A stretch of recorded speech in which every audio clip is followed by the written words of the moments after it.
High, আমি Poulami. Welcome to my new video. তো প্রতিদিনই আসি রান্নার ভিডিও নিয়ে, বা কোনো রকম রান্নার ভিডিও দেখাই, বা ড্রয়িং যাই কিছু হোক। আর যেটা অফ ক্যামেরা থাকে সেটাই আজকে নিয়ে এসেছি। মানে পরশুদিন রাত্রেবেলার এটা ভিডিও আর কি।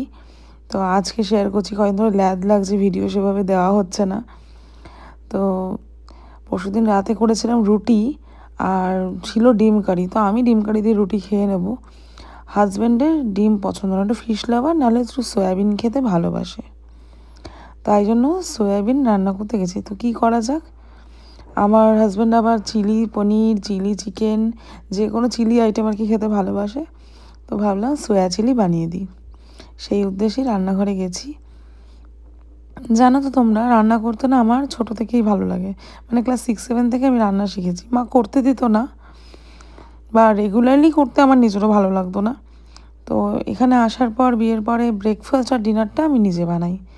আর আমার শাশুড়ি মা দুপুরবেলার রান্নাটা নিজে করে, আমাকে করতেও দেয় না। তো দুপুরবেলা আমরা বসে বসেই খাই। আমাদের দুই শাশুড়ি মিলে রান্না করে, আর আমরা দুই বউ বসেই খাই দুপুরবেলাটা। তো যাই হোক, সয়াবিনগুলো ভিজিয়ে রেখেছিলাম এমনি ঠান্ডা জলে। তারপর কর্নফ্লাওয়ার, নুন, আর গোলমরিচ গুঁড়ো আর একটু কেচাপ দিয়ে মিশিয়ে মেখে জাস্ট সামান্য অয়েলে ফ্রাই করে নেব। রাতের ডিনার কদিন ধরে না তোমাদের সাথে রান্নার রেসিপি সে অর্থে আমার শেয়ার করা হয়ে উঠছে না। হাজব্যান্ডও ডায়েট করছে, কারণ আমাদের দুজনেরই ওভারওয়েট হয়ে গেছে।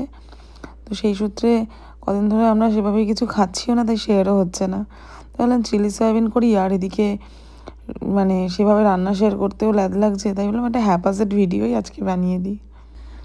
গত 1 বছর আগেই এই রান্নাঘরটা কত অচেনা ছিল। মানে বিয়ে হয়ে এসে কিছুই জানতাম না রান্নাঘরে কোথায় কী ছিল।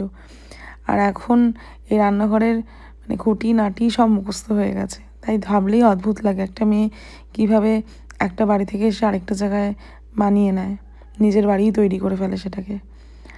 আর কার কার এই স্বভাবটা আছে কি রান্না করতে করতেই কিচেন ক্লিন করা।